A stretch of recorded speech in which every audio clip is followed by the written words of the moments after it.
नमस्कार, मैं राजेश भारत और आप देख रहे हैं हरियाणा टुडे डिजिटल।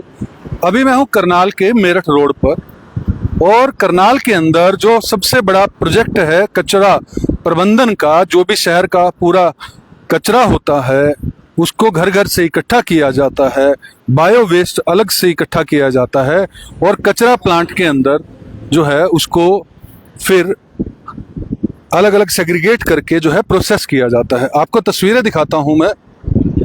आप देखिए, ये कचरा प्लांट की तस्वीरें आप देख रहे हैं मेरठ रोड से, और यहाँ पर धीरे धीरे दिल्ली की तरह जो है वो कचरे का पहाड़ जो है वो बनता हुआ नजर आ रहा है। यहाँ पर आप देखेंगे इस प्लांट के अंदर जो है वो अभी पूरे शहर का कचरा जो है आता है, और ऐसा भी बताया जाता है कि कुरुक्षेत्र का भी कचरा जो है वो यहाँ पर आता है।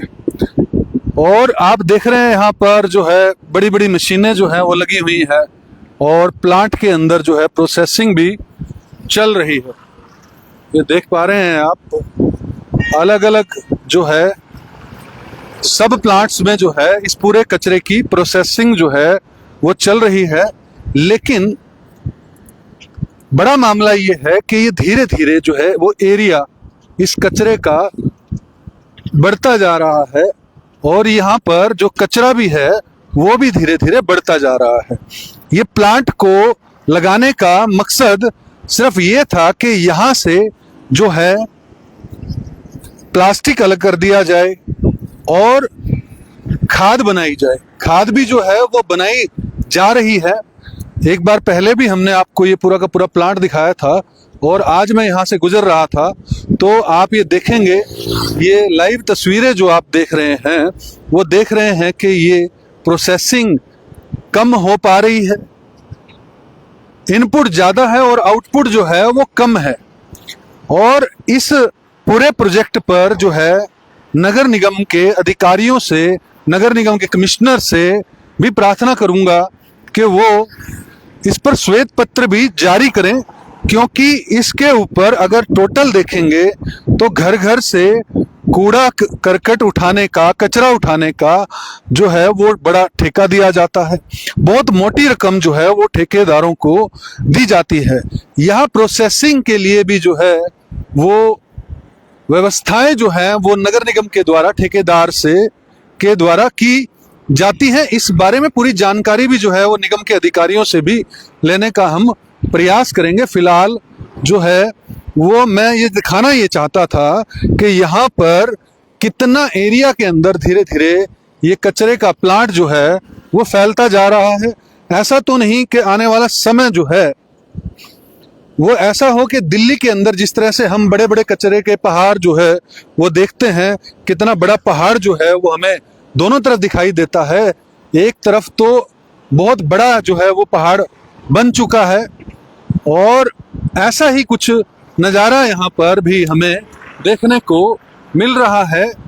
ठेकेदार तो मोटी कमाई कर रहे हैं, लेकिन नगर निगम जनता का जो ये टैक्स का पैसा है, जनता से जो टैक्स कलेक्ट करके पैसा इकट्ठा किया जाता है, सरकार भी जो नगर निगम को वित्तीय सहायता देती है, उसके उपयोग में आउटपुट क्या आती है, कितनी खाद जो है वो हर रोज बन जाती है।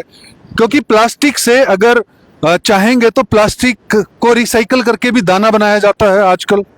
ऐसे प्रोसेसेस जो है प्लांट्स लग रहे हैं, लेकिन कितनी आउटपुट जो है वो आ रही है, या फिर ये एक सफेद हाथी की तरह ये प्लांट करनाल के ऊपर जो है वो एक बोझ की तरह काम कर रहे हैं। क्योंकि सालों से मैं देख रहा हूं, जब से ये कचरा प्लांट लगाया गया है तब से इस प्लांट के अंदर मुझे प्रॉफिट तो कहीं पर दिखा नहीं। ये हर बार कोशिश की जाती है, कभी तो ठेकेदार भी यहाँ से भाग जाते हैं काम छोड़कर, और अभी तो ये प्लांट जो है वो चलता हुआ नजर आ रहा है। मशीनें लगी हुई हैं, लाखों करोड़ों रुपया देश की जनता के टैक्स का पैसा ठेकेदारों को दिया जाता है नगर निगम के द्वारा, परंतु खाद कितनी हाथ में लगती है, क्या यह प्रॉफिटेबल प्लांट है, ये भी जानने का प्रयास करेंगे अधिकारियों से कि क्या प्रॉफिट और कितना लॉस जो है वो इस प्लांट के द्वारा जो है देश की जनता को सौगात में दिया जा रहा है, या फिर ये सिर्फ एक डंपिंग यार्ड में कन्वर्ट हो चुका है कि पूरे शहर का कचरा उठाओ और यहाँ फेंक दो, और नाम के तौर पर, सिर्फ नाम के तौर पर जो है ये ठेकेदारों को मोटा पैसा दिया जाता है और नाम के तौर पर ये प्लांट जो है वो चल रहा है। और ये प्लांट क्या प्रॉफिट में है, ये प्लांट क्या फिर लॉस में है, ये बड़ा सवाल भी जो है अधिकारियों से भी पूछेंगे। और करनाल मेयर रेणुबाला गुप्ता जी, जो कि करनाल की प्रगति के लिए सदैव जो है प्रयत्नशील हैं, और वो लगातार ये प्रयास करती हैं कि इस कचरा प्लांट को अपग्रेड किया जाए, इस कचरा प्लांट को कैसे प्रॉफिटेबल ढंग से इसको कन्वर्ट कर दिया जाए। दोस्तों, आप लोगों से भी अपील है कि अपनी राय जो है वो हमें जरूर बताइएगा, और वीडियो को लाइक और शेयर कीजिएगा, चैनल को सब्सक्राइब कीजिएगा। जय हिंद, जय भारत।